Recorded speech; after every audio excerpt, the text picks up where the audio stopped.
বাংলা নাটকের জনপ্রিয়তা দিন দিন বেড়েই চলেছে। সেই সাথে জনপ্রিয় হয়ে উঠেছে বাংলা নাটকের অভিনেত্রী এবং অভিনেতারা। জনপ্রিয় অভিনেত্রীরা প্রতি নাটকে অভিনয় করার জন্য কে কত টাকা পারিশ্রমিক নিয়ে থাকেন তা জানবো আজকের এই ভিডিওতে।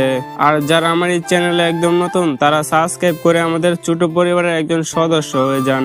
নাম্বার 1, তানজিন তিশা। বর্তমান সময়ে নাটকের জনপ্রিয় অভিনেত্রী হচ্ছে তানজিন তিশা। করোনার সময় এই অভিনেত্রী প্রতি নাটকের জন্য 50,000 টাকা পারিশ্রমিক নিতেন।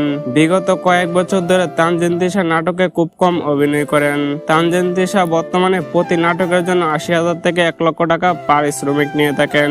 নাম্বার 2, মেহজাবিন চৌধুরী। 2009 সালে নাটকে অভিনয় শুরু করেন এই অভিনেত্রী। তার প্রথম নাটকটিতে পারিশ্রমিক নিয়েছিলেন মাত্র 15,000 টাকা। বর্তমানে তাকে বাংলা নাটকে খুব কম দেখা যায়। তার বর্তমান পারিশ্রমিক 80,000 থেকে 90,000 টাকা।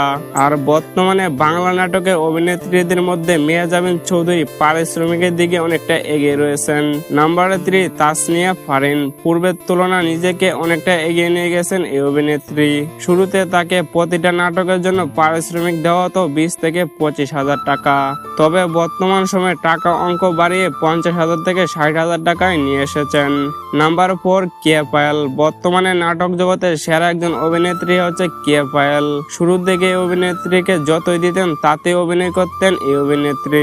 তবে বর্তমান সময়ে তার পারিশ্রমিক বেড়ে 60,000 থেকে 70,000 টাকা হয়েছে। তবে এই অভিনেত্রী মুশফিকার পাঠানকে সঙ্গে নিয়ে জুটি বেঁধে আমাদের অনেক সুপারহিট নাটক উপহার দিয়েছেন।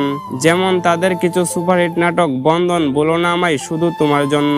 নাম্বার 5, তানজিম সাইরা টোটেনি। বর্তমান সময়ে দর্শকদের জনপ্রিয় একজন নাটক অভিনেত্রী হচ্ছে তানজিম সাইরা টোটেনি। কিছুদিন আগে নাটকে আসলেও অল্প দিনের দর্শক মহলে অনেক সাড়া পেলে দিয়েছেন এই অভিনেত্রী। তানজিম সাইরা টোটেনি প্রতিটা নাটকের জন্য পারিশ্রমিক নিয়ে থাকেন 60,000 থেকে 70,000 টাকা।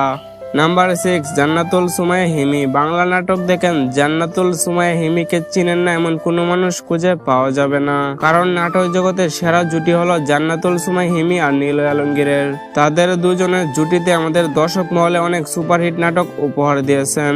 যেমন বুদ্ধিমান, চাঁদের দেশে প্রেম, শ্বশুরবাড়ি ঈদ। জান্নাতুল সুমাইয়া প্রতিটি নাটকের জন্য পারিশ্রমিক নিয়ে থাকেন 40,000 থেকে 60,000 টাকা।